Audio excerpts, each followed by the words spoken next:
a total distance of 1,200 kilometers with 355 kilometers of 19 competitive stages. The rally will start on shakedown on Wednesday in Naivasha. Then we'll come to Nairobi on the Thursday, the 27th, to have a ceremonial start at the KICC in the morning. The crews will then tackle the Kasarani Super Special Stage from 12 o'clock in the morning. After that, they all go back to Naivasha. On Friday, the teams will tackle the road geothermal and Kedong stages. On Saturday, we will do the Choisab, Elementaita, and Slippery Warrior stages. And on Sunday, we will do the Osirian, Marewa, and Hell's Gate stages. We are calling on all the motorsport enthusiasts drawn from across East Africa to tap in large numbers and cheer on the crews as they traverse the fast Nairobi, Kiambu, Nyandarua, and Nakuru counties. We urge all the rally fans to obey the traffic rules.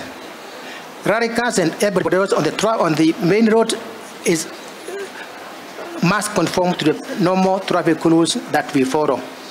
We do not rally on the road, on the main roads. We rally in the private farms. As I conclude, I thank SB Group for your support, and we look forward to delivering value to you in this year's event. We are delighted to join all of you, Paul, together with the entire team, to witness the official launch of this year's World Rally Championship Safari Rally, which we'll be witnessing next month. This time it's the third round of the 2024 World Rally Championship Series. Let me,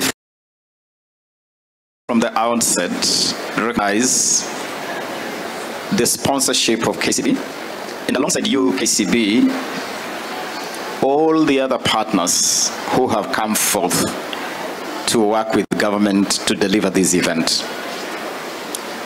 We are grateful that you continue to heed the government's call, that this is something we cannot do alone. I particularly want to applaud KCB for your continuous investment, very consistent investment in the world of sports, and it is across the entire ecosystem of sports: motorsport, football, rugby, volleyball, chess, golf, name it. You look at that ecosystem, you see KCB for people, for... Naria ikerekaria mirongo